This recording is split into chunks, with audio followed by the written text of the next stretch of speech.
Halo, selamat pagi. Jumpa lagi dengan saya, Kang Hasan. Saya masih akan lanjutkan cerita tentang perjalanan spiritual saya dari radikal ke toleran ya. Radikal boleh disebut radikal, boleh disebut fanatik, tapi intinya itu bukan pandangan yang toleran gitu ya. Saya akan lanjutkan ceritanya. Di episode ke-11 ini saya akan menceritakan tentang utang budi kami sekeluarga kepada umat Kristen gitu ya. Nah, kenapa saya ceritakan ini? Latar belakangnya adalah saya sebetulnya secara pribadi itu mengakui kenikmatan-kenikmatan atau yaitu tadi hal-hal bermanfaat yang pernah saya terima dari orang Kristen tanpa imbalan iman. Nah, ini perlu saya garis bawahi. Tanpa imbalan iman. Dalam arti, ya kami menikmati pelayanan mereka tanpa ada iming-iming. Oh, kalau kami kasih pelayanan ini, kamu harus masuk Kristen. Nggak ada. Dan bukan hanya kami, itu bukan hanya kami sekeluarga, maksud saya orang-orang sekampung saya, orang-orang di sekitar saya, itu juga mengalami hal yang serupa. Nah, sementara di kemudian hari ketika saya memusuhi umat Kristen itu, saya sebenarnya tidak menyaksikan gitu loh.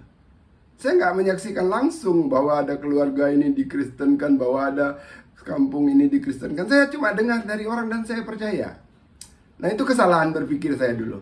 Saya lebih mempercayai cerita-cerita yang saya tidak saksikan langsung, saya tidak alami langsung, dan saya mengabaikan pengalaman saya sendiri. Akhirnya tumbuhlah kebencian-kebencian itu kan. Nah, saya ingin cerita bahwa saya ini sekeluarga di episode ke-3 itu sudah saya ceritakan, saya lahir di kampung di pesisir selatan Pulau Kalimantan. Itu kami tinggal di pulau. Nah, di situ ya kami tinggal di satu kampung yang tidak ada orang Kristen ya, orang Melayu, orang Bugis, itu orang-orang Islam, dan sebagian ada orang Jawa ya. Nggak ada orang Kristen waktu itu. Yang ada orang Tionghoa yang agamanya Konghucu gitu. Kita udah biasa melihat perbedaan itu. Nah, di kampung itu nggak ada sarana pengobatan kan, nggak ada sarana pengobatan. Jadi kalau sakit ya orang biasanya ke dukun atau ke mantri di kecamatan. Jadi mesti jalan naik kapal ya, kira-kira 2 jam tuh sampai ke kecamatan. Enggak, kalau pakai kapal ya 1 jam sampai ke kecamatan. Nah, di situ ada mantri. Kalau sakit dia bisalah berobat ke situ. Tapi untuk penyakit-penyakit yang berat, kami harus ke Pontianak ya untuk berobat. Nah, di tahun 70-an sampai 80-an itu ya di Pontianak itu sampai 70-an ya. 70-an saya ingatnya 80, menjelang 80 itu sudah ada rumah sakit RSUD ya, sekarang namanya Sudarso. Itu dulu kami nyebutnya Rumah Sakit Sungai Raya. Sebelum itu di tahun 70-an itu hanya ada Rumah Sakit Sungai Jawi. Nah, Rumah Sakit Sungai Jawi ini saya nggak tahu bagaimana struktur resminya, tapi belakangan saya perhatikan bahwa Rumah Sakit Sungai Jawi ini adalah rumah sakit Katolik. Ya, kalau saya recall lagi kan waktu itu ngelihatnya sebagai anak kecil yang nggak paham struktur apa-apa. Kalau saya tarik lagi memori saya, ya di sisi yang menghadap ke Jalan Merdeka di Pontianak itu sebelah kanan tuh ada gereja, ya, ada gereja. Dan waktu itu banyak suster-suster dari luar yang katanya itu suster dari Jerman, gitu ya. Jadi rumah sakit Katolik, dan itu satu-satunya rumah sakit di Pontianak. Jadi siapapun yang sakit ya harus ke situ. Kalau sekarang namanya Rumah Sakit Saint Antonius di nggak jauh dari situ ya, bersebelahan di situ. Kalau nggak salah di bekas lokasi yang dulunya penjara tuh jadi Rumah Sakit Saint Antonius sekarang. Nah, dulu nggak ada nama Saint Antonius, nggak ada atribut-atribut Kristen, tapi kalau saya ingat lagi itu rumah sakit Kristen, ya, suster-susternya dari Belanda, ya di sebelahnya ada gereja, sebelahnya persis saya lihat suster-suster itu berdatangan dari gereja situ, mungkin ada asrama mereka di situ. Nah, siapapun yang sakit dari kampung kami waktu itu di seluruh kota di Pontianak itu kan nggak ada namanya klinik bertaburan seperti sekarang. Jadi siapapun yang sakit tuh berobat ke situ. Ya, dulu datuk saya, emak saya itu kena kanker. Nah, pada masa itulah baru saya mengenal istilah penyakit kanker. Pertama ada benjolan di bawah ketiaknya, itu makin lama makin besar, mengganjal kan. Nah, kemudian dibawa ke rumah sakit, dioperasi. Nah, ada dokter ahli bedah namanya Dokter Winoto dulu, ya, Dokter Winoto. Nah, waktu itu berhasil diangkat. Nah, zaman dulu cuman nggak ada istilah kemoterapi, diangkat udah selesai gitu aja. Tapi kemudian datuk saya pulang itu beberapa bulan kemudian tumbuh lagi, dan saya ingat terakhir itu sampai dadanya tuh kayak membengkak besar gitu. Itu adalah kanker, dan beliau meninggal. Saya waktu itu usia mungkin sekitar 9 atau 10 tahun ya. Saya saksikan itu. Nah, di anggota keluarga saya yang pernah dirawat di situ ayah, ya emak, kakak saya satu, abang saya satu, kemudian keponakan saya satu, macam-macam penyakitnya. Ada yang operasi usus buntu, ada yang operasi amandel. Abang saya tabrak motor. Pernah satu kali itu 3 orang sekaligus. Emak saya sakit kena tipes, kakak saya operasi usus buntu, dan dalam keadaan kalut begitu abang saya tabrakan sehingga harus dirawat juga di situ. Di rumah sakit itu. Ya, rumah sakit itu. Jadi dalam keadaan kota itu belum punya rumah sakit, kami semua berobat di situ. Ya. Jadi ini hutang budi yang saya pikir tidak bisa saya bayar dengan apapun. Nah, orang-orang kampung begitu. Jadi karena kami ini punya akses lah, punya pengetahuan tentang kota. Kalau ada orang sakit di kampung itu pasti emak itu udahlah berobat ke sana, ke Pontianak sana berobat. Nah, termasuk ada adik ayah tuh ya, adik ayah saya itu, mohon maaf kalau orang kampung tuh bilang sakitnya tuh keluar dubur. Jadi dia tuh sakit wasir ya, wasir.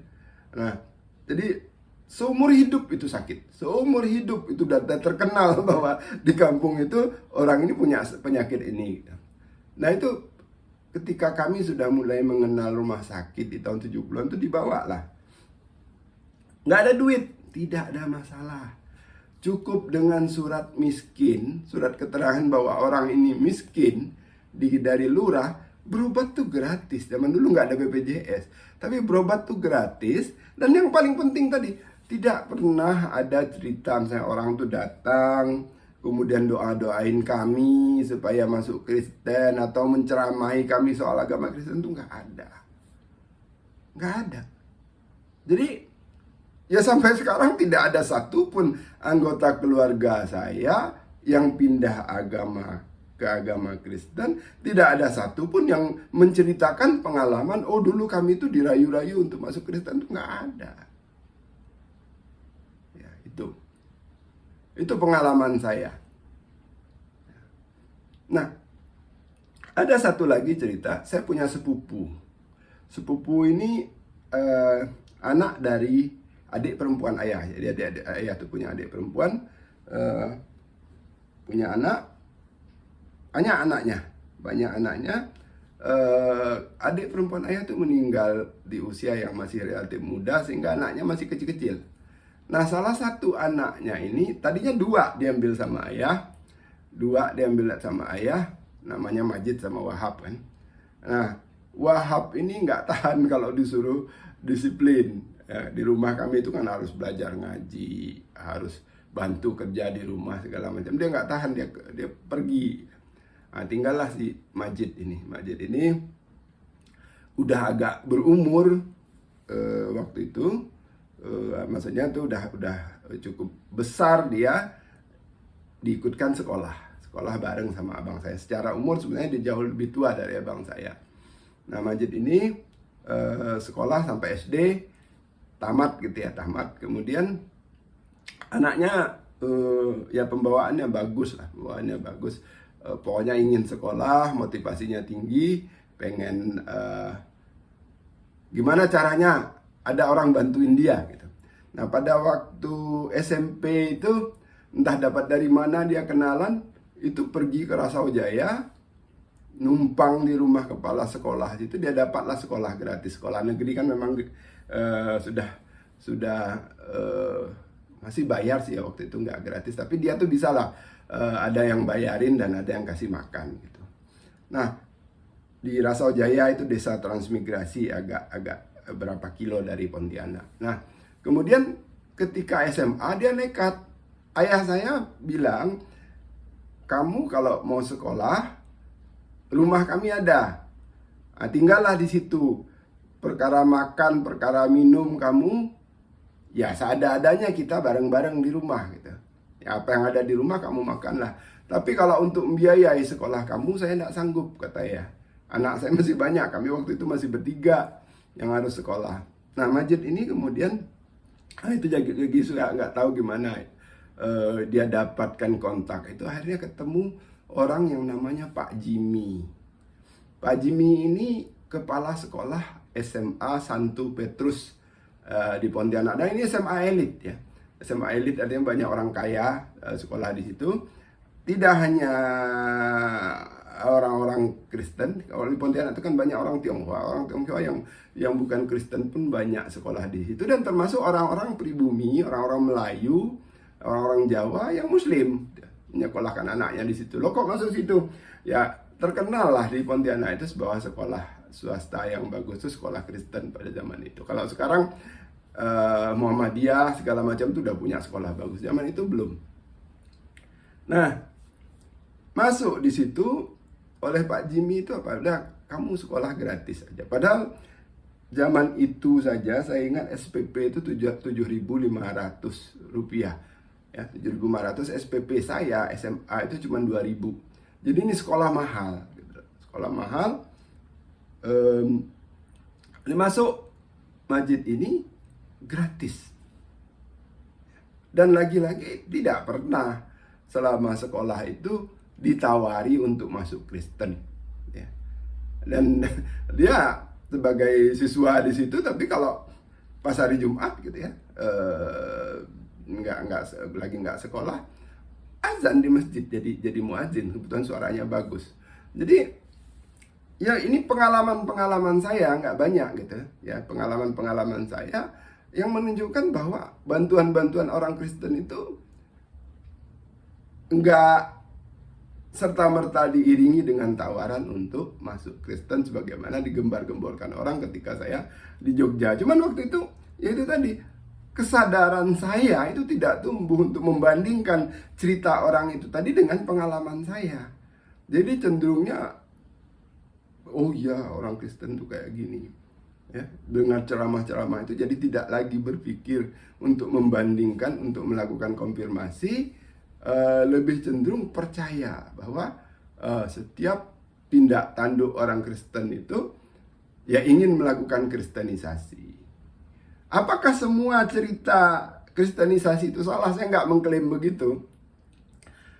Belakangan saya juga tahu ada saja memang orang-orang Kristen fanatik yang getol untuk berniat untuk mengkristenkan orang, sampai ada yang pasang target tahun sekian Indonesia harus sekian persen misalnya persentase Kristennya, itu ada. Cuman kalau orang Jawa bilang tuh nggak bisa digebyah-uyah karena ada begini terus kita anggap Kristen tuh begini semua. Khususnya orang-orang Katolik itu saya baru tahu belakangan, orang-orang Katolik tuh nggak seperti itu gitu ya, nggak seperti itu. Nah, ini yang sering disalahpahami oleh orang-orang Islam. Jadi dianggap semua Kristen itu agresif menyebarkan agama mereka. Bahkan lucunya lagi, saksi Yehova itu diasosiasikan dengan Kristen. Kalau saksi Yehova itu kan memang rajin tuh kemana-mana ngajak orang untuk ikut ke grupnya mereka, ke agamanya mereka, nggak peduli itu siapa, pokoknya didatangin, diceramain gitu kan. Nah, saksi Yehova itu pun bukan Kristen. Nah, ketika nemu misalnya ada saksi Yehova berbuat kayak gitu tuh langsung dituduh itu kristenisasi. Jadi orang mind state saya waktu itu adalah ya cenderung percaya apa kata orang, ditambah dengan minimnya pengetahuan tentang kekristenan, sehingga ya selalu menganggap bahwa Kristen itu pasti melakukan kristenisasi. Pelayanan-pelayanan mereka itu adalah upaya untuk memanipulasi pikiran orang agar masuk Kristen. Nah, itu yang dulu saya alami, saya bagikan dengan kesadaran sekarang, dulu tuh konyol.